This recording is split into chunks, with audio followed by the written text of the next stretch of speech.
Welcome back to Old War Stories with Uncle Jay.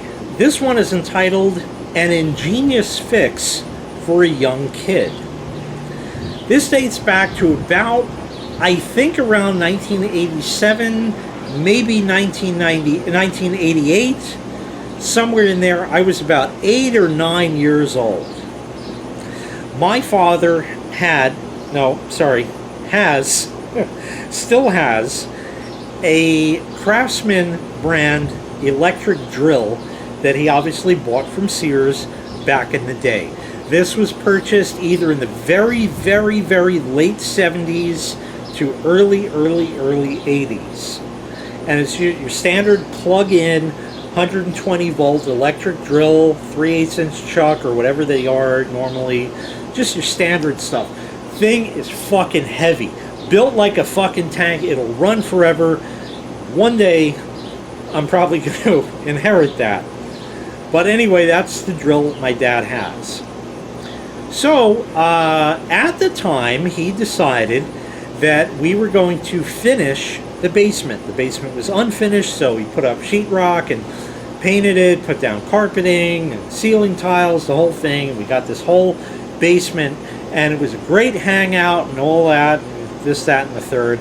We're not going to talk about everything else after all that because that's almost 40 years later.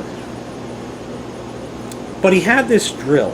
Now, this drill had a trigger lock. I don't know exactly how it was, like why this was a thing that was needed or something. And due to the design of the drill, it was a bit flawed. Okay, think of your standard electric drill. You got your trigger. The more you squeeze it, the faster it runs. And the trigger lock would lock this thing on full speed. And it only would engage once you have the trigger fully squeezed, fully depressed. It had a stick that stuck out the side of it, maybe about yay long. Okay, little red stick, about 1/8 of an inch thick. And you would squeeze the trigger and then push this little stick or pin, if you will, in, and then you could let go of the trigger. The drill would keep running at top speed, and then you would click the trigger again, and it was supposed to be spring-loaded, and the little pawl that would hold it on would pop back out, and it would, release, and then the drill would stop normally.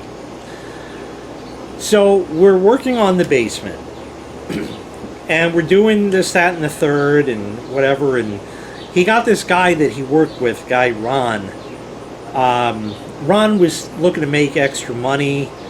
He had 2 kids, 3 kids. He had like a 1-bedroom apartment.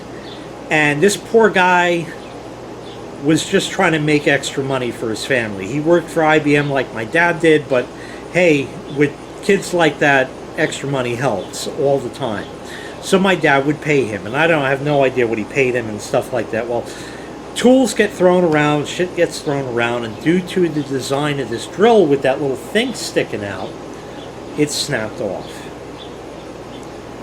Ah, shit, it sucks. But hey, what are you going to do? It is what it is. You know, who really uses the trigger lock anyway? It's not a big deal. Well, also, the spring that would pop this thing back out didn't work anymore.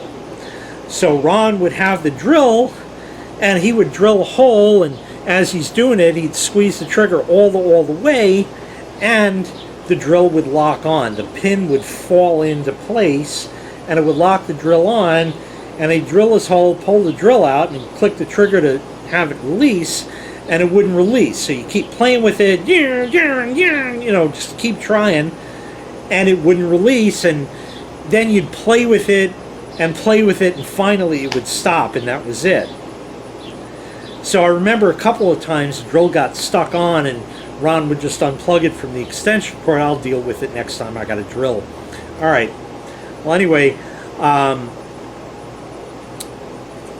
the drill got stuck on, So he unplugged it, and I said, you know what, let me look at it.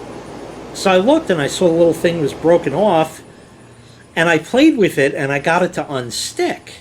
So now it's working normally. The trigger wasn't stuck again. And I found that how that ended up working was because the spring had failed on it. When you're holding the drill, if you would turn it this way, gravity would drop that pin in place, and then the trigger would get locked on. And to release it, you had to turn the drill this way, so gravity would take the pin down and pull it out of the trigger so it wouldn't be locked on. I said, okay, I need a way to make that not work anymore. Sorry about that. Battery in the camera went dead. I saw the low battery thing flash in there, but I wasn't quick enough to finish the story. Anyways, what we had at the time to fix this was hot glue. But it was an interesting... I got a long history with hot glue.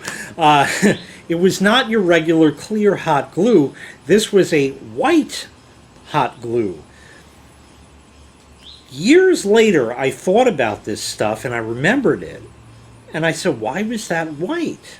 And I looked this stuff up. Now, they got glue sticks in all different colors these days. They weren't around back then. This was in the late 80s. But today you can have them in just about any color, even glittery ones. And yeah, I got those. But I had found that this particular white hot glue was meant as a wood glue. Was it better? Did it do anything more than regular clear hot glue? Was it as good as that kind of yellowy stuff in a bottle that you'd use for glue for wood or anything like that? I don't know, but that's what was in the glue gun at the time, so that's what I used. The pin that would lock this thing on was recessed in the handle of the drill. In other words, it snapped off in the handle. So you couldn't pick it out with a screwdriver or anything like that. And I had finally determined that if you just turn the drill this way so gravity would pull the pin out and flick the trigger, the pin would fall back out and release the trigger. So that's exactly what I did. I heated up the hot glue gun and I held the drill that way so the pin was falling out, and I just squirted some hot glue in there. Well, it turns out it held, and it has held to this very day. Like I said, maybe one day if I ever inherit this thing, I can show it to you and you can see that white hot glue that I squirted in there, and that just held the pin in place so it could never pin the trigger on. Obviously the drill can't be trigger locked on anymore, but that's certainly way better than it getting stuck on and you can't release it, and then trying to remember that you got to turn it and keep flicking the trigger until you were lucky enough that the pin would fall back out and everything was good.